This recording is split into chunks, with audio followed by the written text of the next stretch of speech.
On today's episode, there was a knock on the door. Ochosi!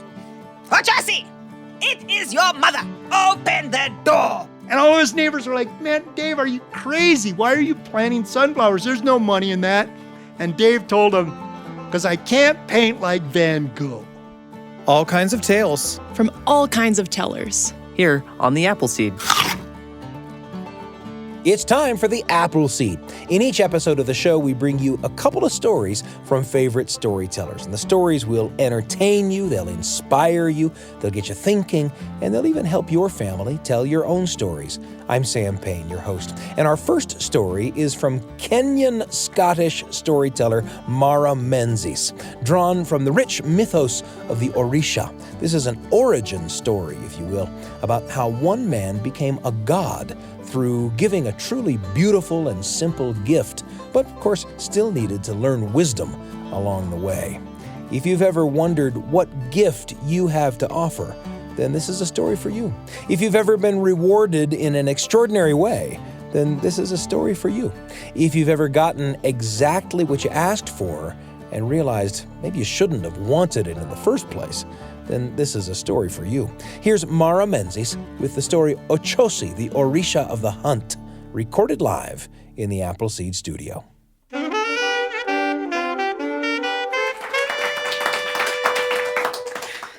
So I'm going to tell a story that I heard in Cuba. However, this story has a little bit of a story about the story, and sometimes the journey of a story can be as interesting as the story itself. And it is the story of an Orisha. Now, is anyone here familiar with the Orisha? Yeah? Oh, just not many. So just to give you a bit of context, the Orisha are deities, and they originated from Western Nigeria, from the Yoruba people, and it's a faith system called Ifa. And to make it as simple as possible, it's a bit like the Greek gods, where you have the creator at the top, and then you have the god of war, the god of the ocean, various Orisha. There are hundreds, about 400 different Orisha. And during the transatlantic slave trade, when people were carried across to the New World, they carried their stories with them. But when they reached, they were not allowed to practice Ifa, so they hid the Orisha behind the Catholic saints. So when they were praying to the Virgin Mary, in reality, they were praying to Yemeya, who was the mother of the ocean. When they were praying to St. Cuthbert, in reality, they were praying to somebody else. So Santeria in Cuba, which is the story where I heard this story, is a syncretic faith, which is this crazy fusion of Catholicism and Ifa. And so a lot of the stories that are told are these ancient stories from a couple of hundred years ago.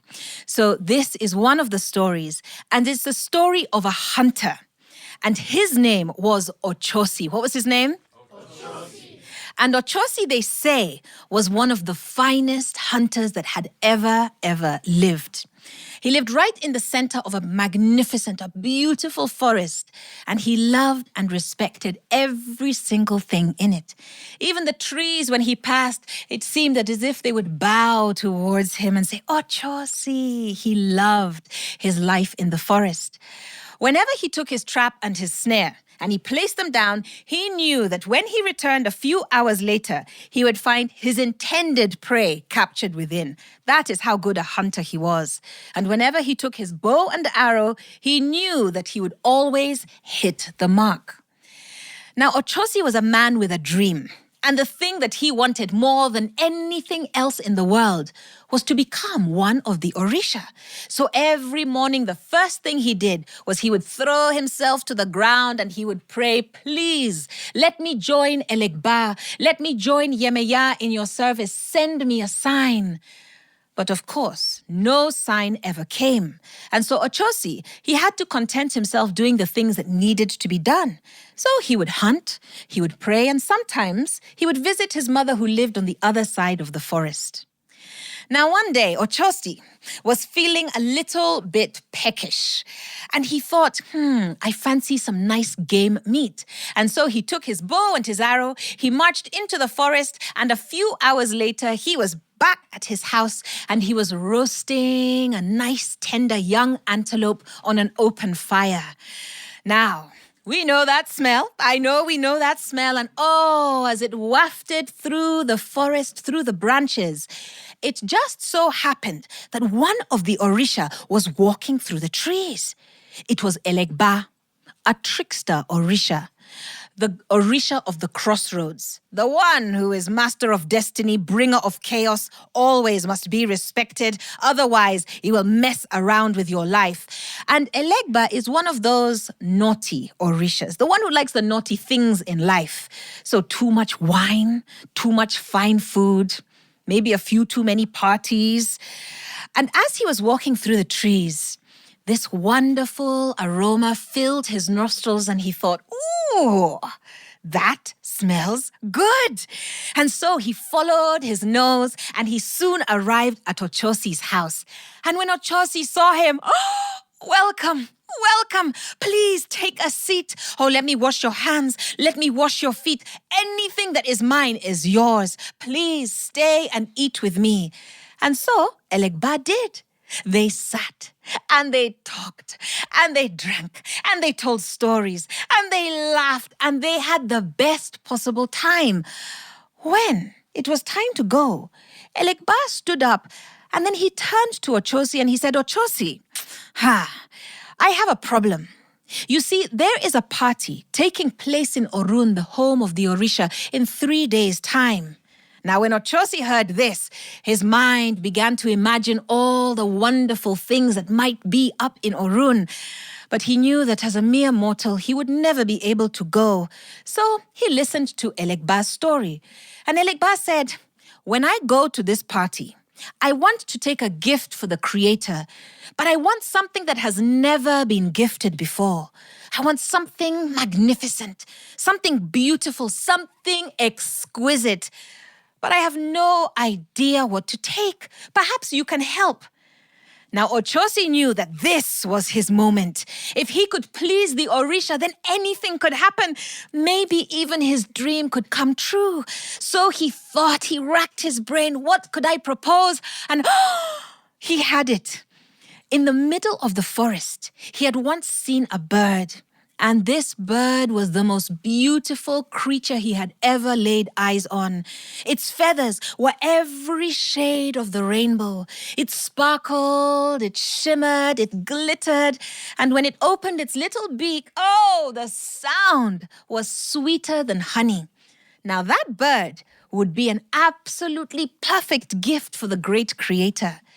And when Elegba heard about this bird, he thought, that sounds good. Yes, have that bird. I will be back in 3 days' time and it must be ready. Off he went.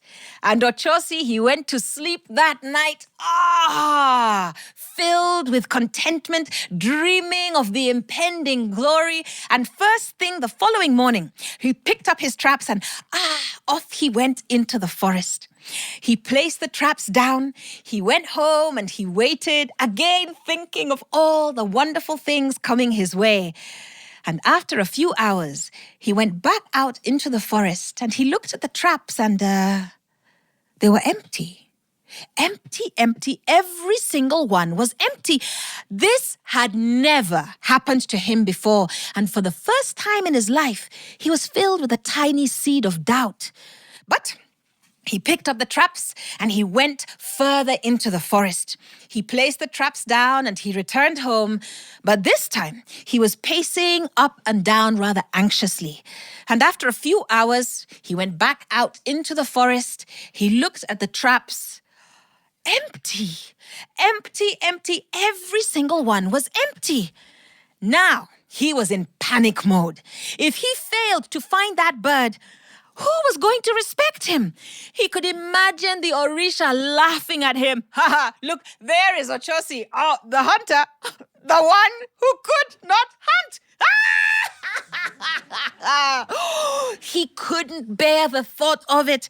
He picked up his traps and he went to the furthest reaches of the forest. He placed the traps down and he prayed, please, this bird is for you. I need this more than ever. Please, I ask for your help. And then he went home. And after a few hours, he returned and empty. But in the last trap, he saw something. It was moving. It was sparkling and shimmering. Oh, he opened it and there was the bird. It was more beautiful than he had remembered. It had purple and pink and green and yellow and turquoise and all the colors of the rainbow. It was beautiful. And then it opened its little beak and... oh, he could hardly take it. It was so magical. And he took that bird. He placed it in his bag. He went back to his house. And there was a tiny little cage on a shelf. So he gently took out that bird and he placed it into the cage, and he locked the door. Now, this bird had to be in perfect condition, worthy of the Creator. So he wanted to give it some grain. But when he looked around his house, there was no grain anywhere. So he left to find some. And when he was gone, there was a knock on the door. Ochosi! Ochosi! It is your mother. Open the door. But of course, he was out, and so she was a bit annoyed, but she let herself in. And young people today, they're never home. They have no time for their parents, blah, blah, blah, blah. And she sat in the seat and she looked around. And suddenly, she saw all the trophies of the hunt, and she was filled with this motherly pride. Oh, he's a bit of a messy young man, but look at what he has achieved. My son, Ochosi, the finest hunter in the entire world. Oh, I want to make him happy. I want to make sure that he also is just feeling as good as I am right now. And of course, as we all know, the quickest way to make somebody happy is to prepare a nice, delicious, tasty meal. Unless that's just me. Does that work for you guys as well? Yeah. So she thought, right, I need to make something delicious. I could make some nice jollof rice. I could make some nice egusi with some pumpkin seeds. I could make some nice... She heard a sound, and when she turned, she saw that bird, and she thought, oh, that bird is so beautiful. It must have such juicy, tender, tasty meat. This is it. So she opened the cage. She took out the bird. She plucked some of the feathers. She's in a hunter's house, so all the knives are sharp. And she took one and pop. She started to prepare a delicious feast for her son. Pop, pop, pop. She tidied everything away. She put the meat in a pot. She now looked for some seasoning because no mother is ever going to serve bland and tasteless food. But when she looked around, she could not find the seasoning. No salt, no pepper, no spices. Could you live in a house like that? No, of course not. And she said, I am going to go back to my house and return with my special spices and prepare a meal fit for royalty. And off she went. Now, not long after, who came home? Ochosi. And the first thing he saw was that the cage was empty, the bird was gone. No! Somebody has stolen my bird. What am I going to do? He knew that Elegba would soon be arriving in the morning, and he took his traps and he raced back out to the furthest reaches of the forest. He placed the traps down, he hid himself behind a tree and said, I need a miracle, please. That is the only thing that will help me now.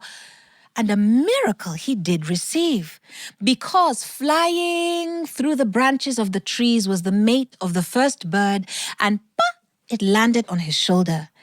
And it was just as beautiful, and its voice was just as sweet. And he took it home, he placed it in the cage, he locked the door, and he did not take his eyes off it. The little bird was busy pecking the grain when Elegba arrived a few hours later. And when he saw the bird, he couldn't believe it. Ochosi, this is a magnificent bird. Oh, I cannot take credit for this alone. I want you to come to Orun with me. Me? Orun? Yes. Oh, he oiled his skin until he shone like the stars. He prepared and combed out his hair. He wore his finest robes. And when he was ready, the two of them, they climbed that ladder of light that led to Orun. And my goodness, it was more beautiful than he had ever dreamt, than he had ever imagined. The colors were so rich and vibrant. The Orishas appeared to be floating in their glistening robes. He heard music that he had never experienced before, and it was delightful to the ear. The aroma of the food, he was just about floating himself. And then the giving of the gifts began. And Olodumare, the great creator, he took every gift, he gave thanks, and he placed it to one side. And when he saw the bird, he summoned silence. Who has gifted me this bird? And Elekba stepped forward and said, the gift is from me, but it is this man Ochosi who helped me find it. And Ochosi was summoned before the creator. Now, I want you to imagine yourself in that position. He had no idea what to do, what to think, how to feel. He wondered, should I walk strong and tall, or should I grovel on the ground? Do I look the creator in the eye, or do I hold my gaze to the ground? He didn't know what to do, but somehow he found his way before the creator, and Olodumare looked at him up and down and spoke and said, I know who you are.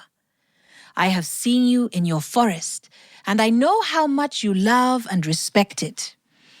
I am pleased with this gift that you have chosen for me, and so I am going to grant your request. From this moment on, you will be known as Ochosi, the Orisha of the hunt. Yes, thank you. Thank you. Oh, you have never met a happier man. He leapt up into the air. He was so light, so filled with joy. He raced around. He embraced the other Orisha. He was so filled with delight. And then Olodumare summoned him back and said, Ochosi, now that you are one of us, I want to give you a gift. Anything that your heart desires. He had no idea what to ask for. The only thing that he had ever wanted was his. He now had it. He thought, is there anything else that I need, that I want? But no, there was nothing that came to mind. And then he began to think of how much he had wanted this, how much he had craved it, how much he had longed for it, desired it. And then he remembered how close he had come to having none of it at all. Somebody had stolen his bird. And if by some miracle the other one had not flown through the branches and landed on his shoulder, then he would still be Ochosi, the hunter in the middle of the forest. So he knew what he wanted. He took out his bow and his arrow, and he said, I want this arrow to pierce the heart of the person who stole my bird. But Olodumare knows everything, and he said, I ask that you reconsider your request. But by now, Ochosi was all fired up. That is what I want. When I release this arrow, I want it to pierce the heart of the person who stole my bird, and Olodumare granted his request. And the arrow, it flew through the skies and the clouds and the trees and straight into the heart of Ochosi's mother. And as she fell to the ground, her cries carried upwards to Orun, and he recognized her voice. No, this is not what I want. No, please, I've changed my mind. I don't want this at all. I don't want any of this. I just want things to be as they are. Please, I beg you. But Olodumare does not turn back time.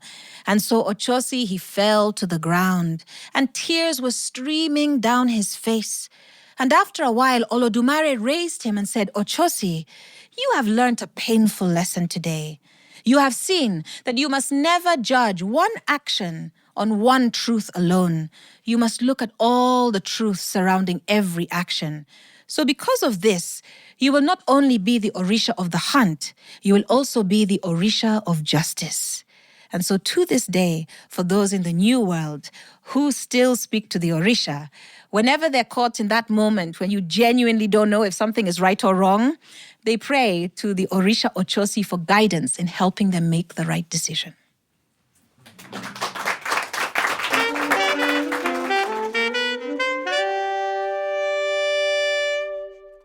Mara Menzies with Ochosi, the Orisha of the Hunt, a story recorded live in the Appleseed studio before our terrific studio audience about how recognizing what you have to offer is a way of becoming a better version of yourself. When Ochosi unwittingly chooses who will be killed in that story, I was surprised at how tough it was on me. I found myself crying out inside, "No, not that! You don't know what tragedy that's going to bring." A good story can fill you with that sense of urgency, right?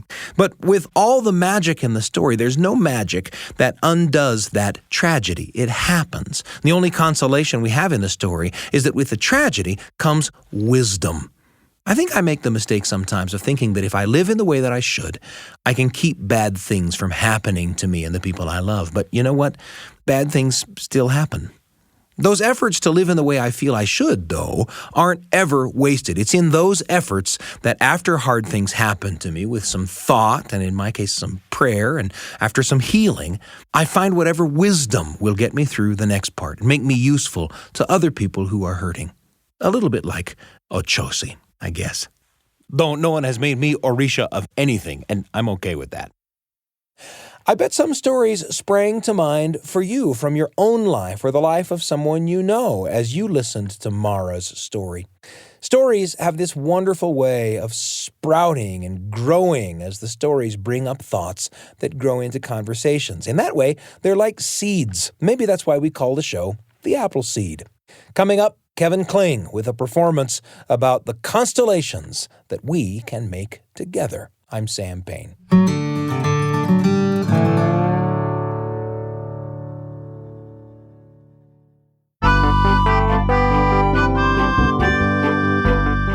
It's such a pleasure to be with you on the Appleseed. A moment ago, we heard Ochosi, the Orisha of the Hunt, by Mara Menzies, about how a newly formed deity learned wisdom. We have another performance for you about bringing our light together to create something greater than we are alone. This is just a tiny little story, an anecdote really, about recognizing what you have to share with others, your beautiful and simple gift. It's a story that came to mind as we thought about Ochosi in the story from Mara. Here's Sunflowers by Kevin Kling.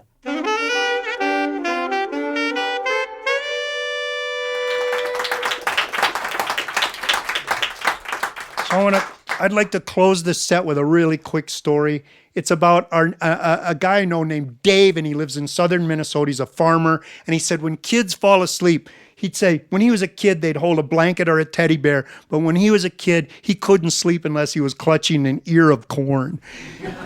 He said I was going to be a farmer my whole life, and I knew it. So he grew up and he took over his family farm. But I don't know if that's happening here, but in Minnesota, a lot of the family farms are going under. The guys just can't afford their farms anymore. And that happened to my buddy Dave. And he had to sell off acre after acre after acre until finally he was down to just a small patch of land by his house. And he had to get a job in town so that he could afford his farm. And he calls his farm now his art. And he wrote tractor on his tractor and barn on his barn. So this is his art now, is his farm. And I remember one year, he dug up all of his crops, which was just a couple of acres, and he planted sunflowers.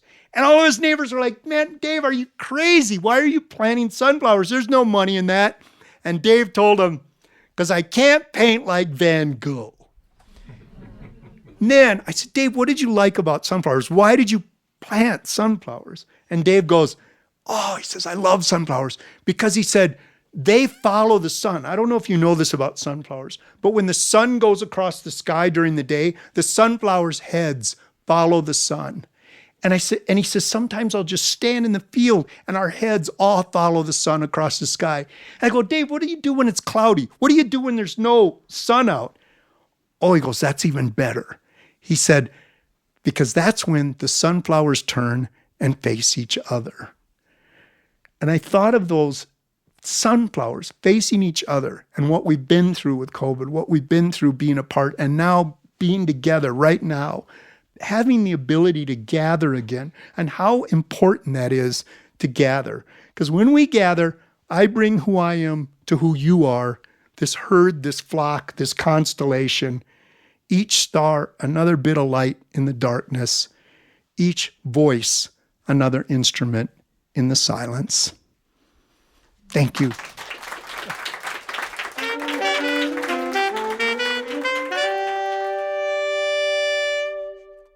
That was Kevin Kling with a performance of Sunflowers. Thanks for joining us today on The Appleseed, and thanks to Mara Menzies and Kevin Kling for sharing their stories. Listening to these stories always brings up memories for me that I love to share. Where did the stories take you, and who will you take along?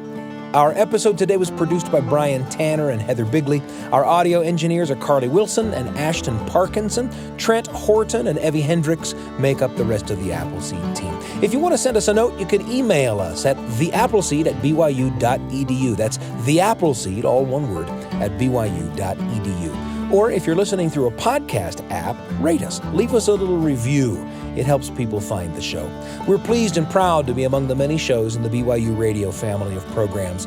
And you can find this episode or any episode from our archive on the BYU Radio app at byuradio.org/Appleseed or by Googling the Appleseed Podcast. I'm Sam Payne, and I can't wait to be with you again on the Appleseed.